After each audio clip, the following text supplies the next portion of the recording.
Uruguay. Most people can't find it on a map. A country of 3.5 million, smaller than Los Angeles, sitting quietly between Brazil and Argentina like it's trying not to be noticed. Every year, a quiet wave of American retirees lands there and doesn't come back. Not because it's exotic, not cheap the way Thailand is cheap. They go because Uruguay offers something almost no country in this hemisphere does: functioning government, real rule of law, affordable health care, and a legal framework that protects foreign property owners. That combination is rarer than you think. I'll show you why Uruguay keeps appearing on serious retirement lists, and why most people dismiss it before they understand what they're looking at. When I dug into the numbers, I found a case almost nobody is making, built on data, not beach photos. One detail stopped me cold. I'll get there. But first you need to understand why almost nobody lives there, because that's the part that changes everything. Here's the thing nobody tells you about Uruguay. The emptiness isn't a bug, it's the feature. Most of South America is dense. São Paulo, Buenos Aires, Bogotá, Lima, cities that swallow you whole before you understand what happened. Uruguay went a different direction. 3.5 million people spread across an area roughly the size of Oklahoma, and nearly 40% of them, about 1.3 million, live in one city, Montevideo. The rest of the country is just open, rolling grassland, long coastline, small towns where people still know each other's names. That's not an accident. It's geography meeting history meeting temperament. Uruguay never had the mineral wealth that drew waves of settlers to other parts of the continent. No silver mines, no oil. What it had was cattle, wheat, and wool, industries that don't require enormous populations to function, so the country developed quietly, methodically, without the explosive growth that tends to produce explosive instability. By the mid-20th century, Uruguay had something its neighbors were still fighting for: a genuine middle class, functioning public institutions, and a democratic tradition that, unlike most of the region, actually held. There were interruptions. A military dictatorship from 1973 to 1985 left scars the country still acknowledges openly in monuments and school curricula and public conversation. But when democracy returned, it returned with unusual seriousness. Uruguay didn't just go back to elections, it went back to institutions. That distinction is harder to earn than it sounds, and most countries in that situation simply don't manage it. Today, Transparency International's Corruption Perceptions Index ranks Uruguay as the least corrupt country in Latin America, not slightly less corrupt. Measurably, consistently, year after year, in a different category from its neighbors. In the 2023 index, Uruguay scored 73 out of 100. The regional average was around 43. That's not a gap. That's a chasm. If you've ever tried to navigate bureaucracy in a country where bribes are the lubricant that makes things move, you understand why that number matters more than almost anything else in a retirement calculation. A woman named Carol sent me a message a few months ago. She'd been watching the channel for a while, running her own retirement numbers, 58 years old, recently divorced, solid savings, no longer certain she wanted to stay in the state she'd spent 30 years in. She wasn't looking for adventure, she was looking for stability. Her words, she said she'd spent 6 months researching Portugal, Mexico, and Colombia. Then she found Uruguay almost by accident, a footnote in an expat forum she'd been reading at midnight. She almost closed the tab. What made her stay? She said the numbers felt different. Not the cost of living numbers. The other numbers, the ones that don't show up in the glossy retirement guides. I knew exactly what she meant, because Uruguay's case isn't built on lifestyle. Every other country in the retirement destination conversation sells you a version of the good life: warmth, culture, beautiful coastlines, reasonable costs. Uruguay doesn't sell you anything. Its case is almost entirely structural, and that's either going to land for you or it won't. Here's what I mean by structural. When you retire abroad, you're not just choosing a place to live, you're choosing a legal system, a healthcare framework, a government that will or won't honor your property rights when something goes wrong, a banking system you'll trust with money you spent decades building. You're choosing how stable the thing you're standing on actually is. Most people shopping for retirement destinations look at the surface, the weather, the food, the cost of a 2-bedroom apartment. Those things matter, but they're not what protects you at 68 when something unexpected happens, a health crisis, a legal dispute, a currency collapse in the country next door. What protects you is the structure underneath. And Uruguay's structure is, by the standards of this hemisphere, unusually solid. I'm going to get specific enough that you can run your own numbers. But first, there's something about Uruguay's healthcare system I need to address, because it's the thing most Americans get wrong when they first look at this country. They assume it works like the rest of Latin America. It doesn't. And the difference is larger than you'd expect. The assumption most Americans bring to this research is straightforward. Foreign healthcare is a trade-off. You either get cheap and unreliable, or you pay something close to what you'd pay back home. Most of the world fits somewhere in that range. Uruguay breaks it. I'll be honest with you, when I first looked at Uruguay's healthcare numbers, I didn't trust them. They felt like the kind of statistics that sound good on a slide and fall apart when you talk to actual people living there. I assumed someone was cherry-picking, or the data only reflected Montevideo's best private hospitals, or there was some fine print I hadn't found yet. There wasn't. Here's how the system actually works. In 2007, Uruguay restructured its entire national health system under a framework called the SNIS, the Sistema Nacional Integrado de Salud. The goal was universal access through a combination of public institutions and regulated private providers. The financing mechanism is called FONASA, the Fondo Nacional de Salud. Every employed person in Uruguay contributes to it. In exchange, they gain access to the system. For foreign residents, which is what a retired American would eventually become, the path into the system runs primarily through something called a mutualista. A mutualista is a cooperative-style private healthcare provider. Think of it as a cross between an HMO and a community health cooperative. You pay a monthly fee.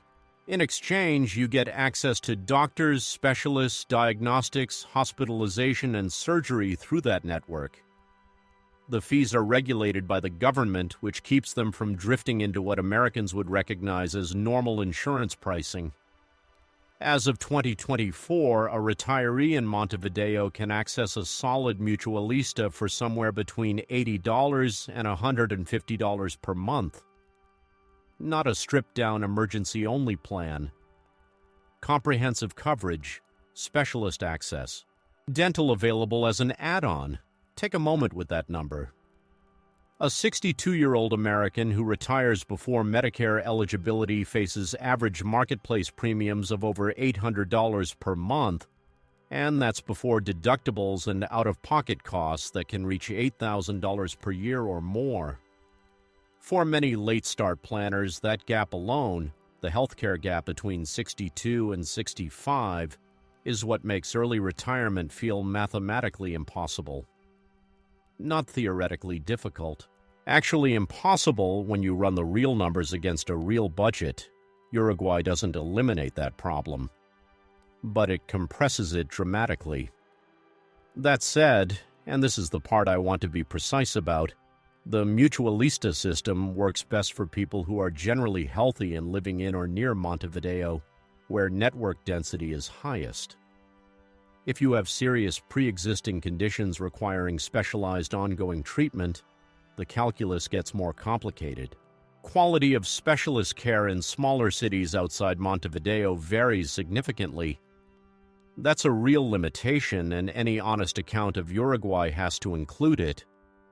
Some American expats use a mutualista for primary and routine care, then carry an international health insurance policy as a backstop for major medical events. That combination can still land well below what you'd pay for equivalent coverage in the United States, often by a factor of 3 or 4. What Uruguay offers at its core is a healthcare system that functions the way public infrastructure should: regulated, accessible, and not architecturally designed to extract maximum value from people at their most vulnerable. That's not a small distinction.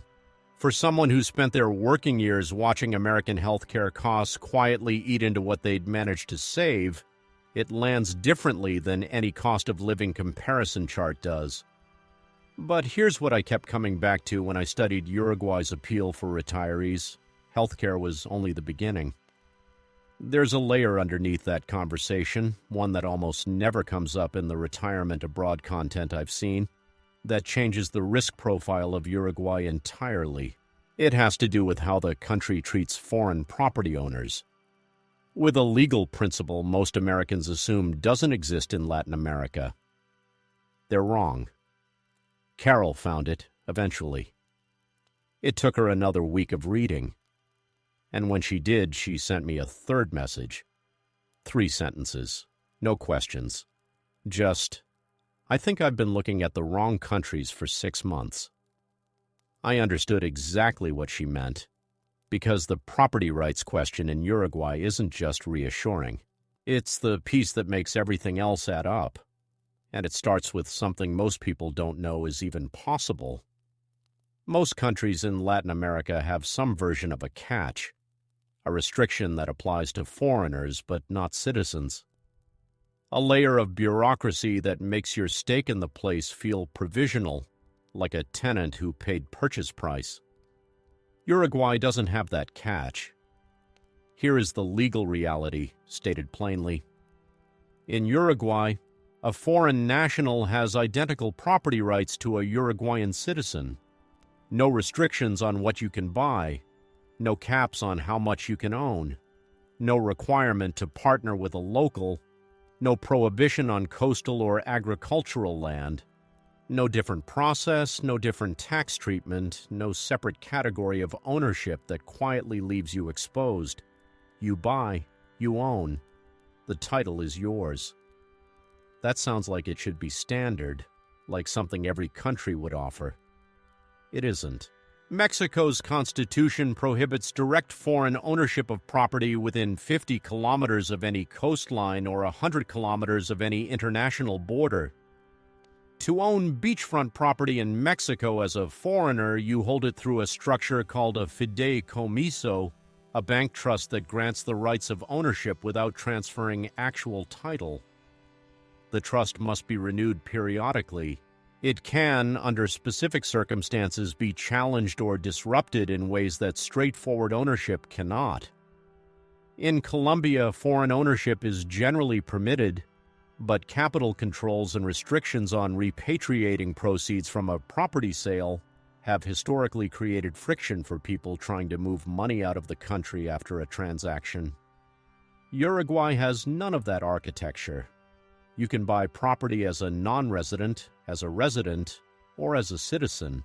The process is identical. And when you sell, you can repatriate the full proceeds without restriction.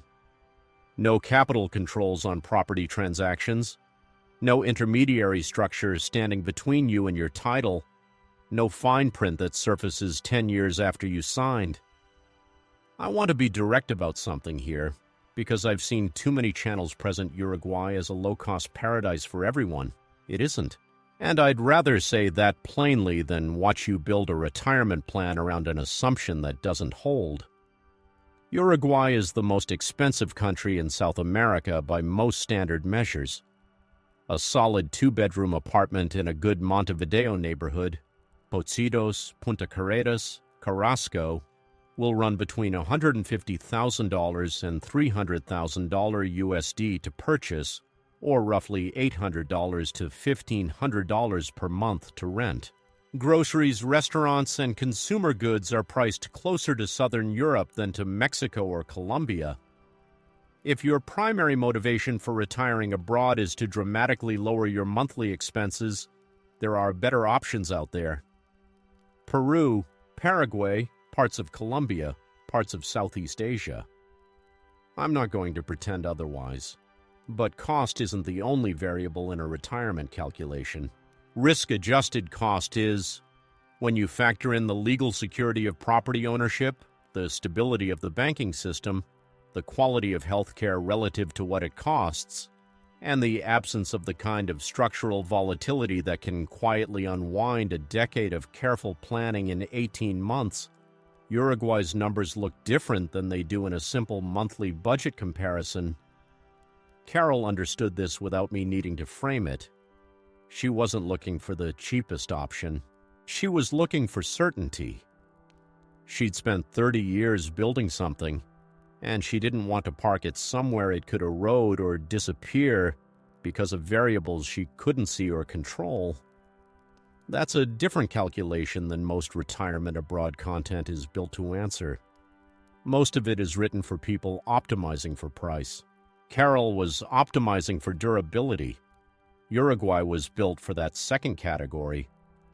But there was one more piece she hadn't looked at yet, and honestly one I almost missed entirely when I first started researching this country. The tax question. Uruguay's treatment of foreign-source retirement income has a specific structure that works extraordinarily well for some people and barely registers for others. The difference between those two groups comes down to one thing, where your retirement income actually comes from. Because there is a window inside Uruguay's tax code that, if you know it exists and you've positioned yourself correctly before you arrive, can be worth more than any cost of living discount the country offers. Most people who look at Uruguay never find it. I almost didn't either. There's a concept in tax law called territorial taxation. It sounds technical. The practical meaning is simple. The government only taxes income you earn inside its borders. What you earn outside the country, from foreign pensions, foreign investment accounts, Social Security, dividends from U.S. stocks, the government leaves alone. Most countries don't work this way. Most countries use residence-based taxation, which means the moment you become a legal resident, your global income becomes subject to local tax law. You move to Spain, Spain wants a piece of your 401k distributions. You move to Portugal, Portugal taxes your U.S. pension.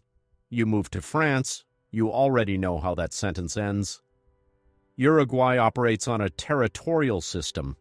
For a retired American whose income comes primarily from U.S. sources, Social Security, a 401k, an IRA, dividends from a U.S. brokerage account, becoming a Uruguayan resident does not by itself create a new Uruguayan tax obligation on that income, but it goes further than that. In 2011, Uruguay introduced a provision that allows new tax residents to choose between two options for foreign-source passive income. Option 1, pay a flat 7% rate on foreign dividends, interest, and capital gains.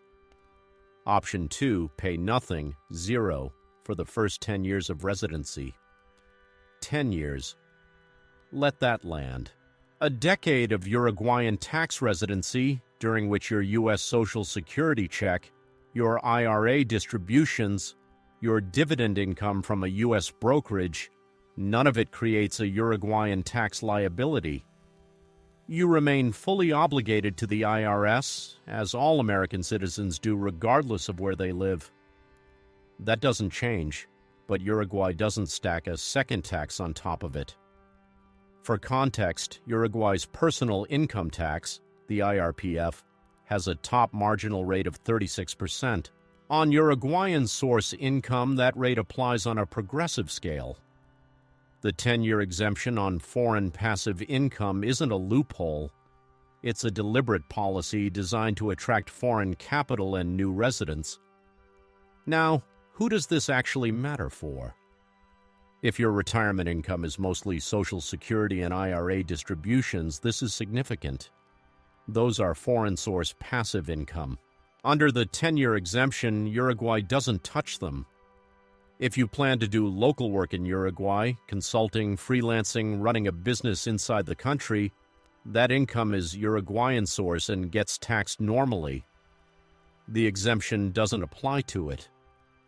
If your retirement income is a mix, some U.S. passive income, some local Uruguayan activity, you're in a partial benefit situation. The foreign piece stays clean for 10 years. The local piece doesn't. And if you're thinking about the long game, what happens after year 10, you're asking the right question. After the exemption period ends, you can elect the flat 7% rate on foreign passive income going forward. For most retired Americans drawing from U.S. accounts, 7% on passive income from abroad is a manageable number. It isn't nothing. But compared to the top rate of 36% on Uruguayan source earnings, it's a favorable structure. The reason this matters for late start planners specifically is timing. If you're 57 right now and you move to Uruguay at 62, your 10-year window runs to 72. That's the entire early retirement phase, the years before full Social Security, the years of Roth conversion windows, the years when tax management matters most. Having a decade where your foreign source distributions aren't being taxed by a second country is a meaningful variable in a retirement income plan. Carol's situation was exactly this profile. U.S. source income, no plans to work in Uruguay. A Roth conversion she was already planning to execute over a 5-year window. When she mapped her income sources against Uruguay's tax structure, the alignment was closer than she'd expected when she first opened that forum tab at midnight. She told me later she'd spent 6 months looking at countries. She never once thought to look at the tax structure first. Most people don't. But there's one more piece to this, the residency process itself. Because Uruguay's legal advantages only activate once you become a legal resident. And the residency path has a timeline, a cost, and a set of requirements that most retirement guides either skip over entirely or summarize in 2 sentences that leave out everything that matters. The process is simpler than you think, but not for the reason most people assume. Most people assume that getting legal residency in a country like Uruguay requires either a large investment, the kind Portugal used to demand through its golden visa, which ran as high as $500,000, or a documented income that clears some intimidating monthly threshold. Uruguay's bar is neither of those things. Here's what the process actually involves. Uruguay's standard residency pathway for retirees is called legal residency, residencia legal. You apply through Uruguay's DNAEC, the Dirección Nacional de Identificación Civil. The process doesn't require you to invest in local real estate, start a business, or transfer a large sum into a Uruguayan account. The documentation requirements are real but manageable: valid passport, a birth certificate, apostilled for international recognition. A criminal background check from your home country, also apostilled. Proof of income, recent bank statements or pension documentation showing you can support yourself, and a basic medical certificate from a Uruguayan doctor. All foreign documents need to be translated into Spanish by a certified translator. That step is one of the more time-consuming parts, not because it's difficult, but because gathering everything takes coordination. Most people hire an immigration attorney in Montevideo to manage it. Attorney fees for a straightforward residency application typically run between $500 and $1,500 USD, a one-time cost. The income threshold Uruguay applies isn't a hard monthly floor written into a statute. The standard is that you can demonstrate the ability to support yourself. In practice, consistent monthly income in the range of $500 to $2,000 USD has generally been sufficient for retirees. Immigration attorneys in Montevideo use that as a working benchmark. Here's the part most summaries leave out. You don't have to wait for your permanent residency card before you begin living there. Uruguay allows you to establish habitual residence while your paperwork moves through the system. You show up, you're present, you've submitted your application, and you're residing legally while the process works through its timeline. That typically takes 1 to 3 years for permanent residency to be formally granted. During that time, you're not in legal limbo. You're a resident in the process of becoming a documented one. More importantly, for the tax picture, Uruguayan tax residency, the status that activates the 10-year exemption on foreign passive income, can be established before your permanent residency card arrives. Tax residency in Uruguay is based on physical presence and intent. If you spend more than 183 days in a calendar year in Uruguay, or establish your principal residence and economic center of life there, you can qualify as a tax resident for that year. The 10-year window starts earlier than most people expect. One thing I want to say clearly, this is not a process to navigate without professional guidance. The steps aren't complicated, but the sequence matters. Some things have to happen inside Uruguay. Some have to happen before you leave the U.S. A misstep doesn't invalidate your application, but it can add months to the timeline. A competent immigration attorney in Montevideo, several specialize in North American clients, is worth the fee. Uruguay doesn't make residency difficult. That's by design. The country has been losing population to emigration for decades. It needs people. It needs people with savings, with pension income, with the kind of economic stability that contributes without straining local systems. A retired American with U.S. source income is, from Uruguay's perspective, close to exactly what the country is looking for. That alignment between what Uruguay needs and what a certain kind of American retiree needs is what makes this conversation worth having at all. But here's the question I haven't answered yet. The one that actually determines whether any of this matters to you personally. What does it feel like to live there? Not the tax code, not the residency paperwork. The actual day, the morning, the walk, the quality of the street, and the human scale of the city. Because you can build the most airtight financial and legal structure imaginable. And if the place doesn't feel like somewhere you want to spend your days, none of it means a thing. I want to talk about Montevideo directly, and I want to be honest about what it is and what it isn't. We've covered the structure, the legal framework, the tax window, the healthcare math, the residency path. All of it matters. None of it is the reason people stay. The reason people stay is the city. Montevideo is not what most Americans picture when they think South America. It doesn't fit the images, the dense chaos of São Paulo, the glamour of Buenos Aires, the colonial postcard of Cartagena. Montevideo is quieter than all of them.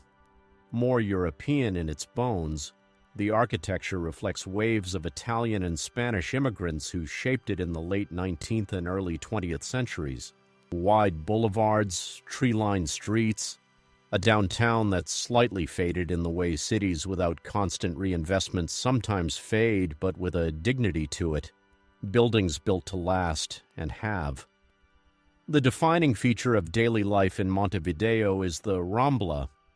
It's a waterfront promenade that runs 22 kilometers along the Rio de la Plata, the widest river in the world at its mouth. The Rambla isn't a tourist feature, it's where people live. Every morning, retirees walk it, runners use it. Families sit on the rocks, old men fish from it at 6 in the morning while the city is still waking up. The water is gray-brown, not Caribbean blue, and the sky over the river is wide and flat and often overcast. But there's something about its scale that resets something in you. You walk it and the city's pace becomes your pace. After a few weeks, you start to notice that your shoulders are lower than they were when you arrived. The quiet is different from the quiet you have at home. It's not absence of sound so much as absence of urgency. That distinction is harder to explain than it sounds. But you feel it. Uruguay has no natural disasters, no earthquakes, no hurricanes, no active volcanoes. Montevideo's climate is mild and seasonal. Summers reach the mid-80s Fahrenheit, winters rarely drop below the low 40s. No extreme weather disrupting normal life on a regular basis. After years of watching news cycles anchored by catastrophe, that absence registers as something real and unexpected. The food culture is built around beef. Uruguay has one of the highest per capita beef consumption rates in the world, and the quality shows in every neighborhood parrilla. Fresh seafood from the Atlantic coast, Tanat wine, Uruguay's signature grape, from vineyards an hour outside the city. Neighborhood ferias, outdoor street markets, every weekend in every district. The Mercado del Puerto in the old port, where parrilla smoke fills the covered market hall and the lunch crowd fills every seat by noon. If what I'm describing sounds like somewhere you want to keep exploring, subscribe. I'm going to keep building this out, country by country, number by number. Real math, real places, no course to sell at the end. Hit the button and you won't miss what's coming. The expat community in Montevideo is smaller than in Medellin or Lisbon. There's no ready-made corridor of English-speaking Americans who arrive before you and smooth the transition. Spanish matters here in a way it doesn't in destinations that have been fully built out for foreign visitors. The city hasn't been optimized for expats. It's a real place where real people live their actual lives, and you'd be joining that, not inhabiting a parallel version designed for tourists. Some people hear that and feel cautious. Others hear it and feel relieved. I understand both reactions. And I think the one you have tells you something useful about whether this country fits your particular situation. Here's what I keep returning to after all of this research. Montevideo offers something increasingly rare in the retirement destination conversation: a city that functions, where the infrastructure works and the streets are safe enough to walk at night without running calculations, where a healthcare appointment doesn't require a financial strategy, where the legal system governing your property is the same one governing your neighbors, and it holds. Those aren't luxury features, they're a baseline. But they're a baseline that's harder to find than it should be in 2025. A lot of people who discover Uruguay ask the same follow-up question: is the math actually workable for a real person on a real retirement income who didn't start saving at 35? That's the question I want to close with. And it's the one Carol's last message answered, for herself and maybe for you. She ran the numbers all the way through. What she found is worth sitting with. Here's the case I promised you at the beginning of this video. Not the lifestyle pitch. The actual case. Let me put all the pieces on the table together. You're 62. You have U.S. source retirement income, Social Security, IRA distributions, maybe some dividend income from a brokerage account. You're not looking for adventure. You're looking for a place where your money holds, your health is covered, and the legal ground under your feet is solid. In Montevideo, a realistic monthly budget for a single retiree living comfortably, two-bedroom apartment in Pochitos or Punta Carretas, full Mutualista healthcare coverage, groceries, utilities, public transit, and dining out a few times a week, runs between $2,200 and $2,800 per month. For a couple, add $400 to $600. The total still holds well below what a comparable quality of life costs in most American cities. According to the Bureau of Labor Statistics, the average American household headed by someone 65 or older spends roughly $4,800 per month. That's the baseline most people are working from. The gap between those two numbers, somewhere between $2,000 and $2,500 per month, is meaningful on its own. Over 10 years, it's the difference between a retirement that slowly drains and one that holds. But here's what stopped me cold when I finally put all the pieces together. That entire Montevideo budget, every dollar of it funded by USOR's Social Security and IRA distributions, generates zero Uruguayan tax liability for the first decade of legal residency. Not reduced, zero. The IRS still wants its share, the same as it would anywhere on Earth. But Uruguay doesn't add a second layer on top of it. In a country where you have full unrestricted property ownership rights as a foreigner, the same rights as a citizen, no trust, no fideicomiso, no intermediary holding your title, where healthcare costs $80 to $150 a month for real coverage, where the Transparency International Corruption Index puts Uruguay in a different category from every other country in this hemisphere, where there are no earthquakes, no hurricanes, no capital controls standing between you and your own money. All of that. In one place, in the Western Hemisphere. I've studied a lot of countries on this channel, compared the frameworks, run the numbers, talked to people who actually went and stayed. And I've never seen that specific combination exist cleanly in a single country before. Not like this. That's what the serious expat forums are quietly circulating. That's what keeps Uruguay appearing on the retirement lists that aren't trying to sell you anything. Not the beaches, not the food, the combination. Carol sent me one more message about 3 weeks ago. She'd spent 2 weeks in Montevideo, walked the Rambla every morning, visited 3 mutualistas, sat with an immigration attorney for 2 hours, ate lunch at the Mercado del Puerto on a Saturday, and watched the city go about its business like a city that doesn't know it's supposed to be remarkable. She came home and ran her full retirement income projection against a real Montevideo budget, month by month.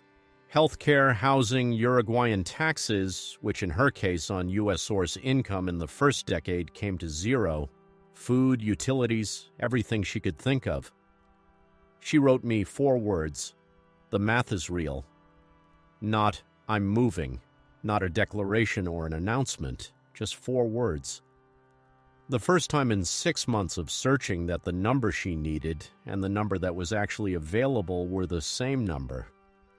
Not close, the same. I know that feeling. I had a version of it at 50 when I finally understood what catch-up contributions meant for my specific situation. Not relief exactly, something quieter than relief. The sensation of a calculation that stops lying to you. I'm not here to tell you Uruguay is the answer.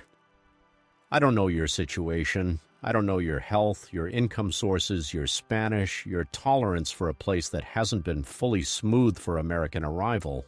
What I'm telling you is that the case exists, it's built on verifiable numbers, and most people never look closely enough to find it. Most people close the tab. If this video gave you something, subscribe to the channel.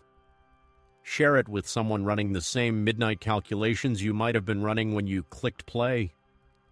Leave a comment with the next destination you want me to dig into. I read them all. Started late, figured it out anyway. Still in the middle of the climb. But the view from here is different than it was, and for the right person that might be exactly enough to take the next step.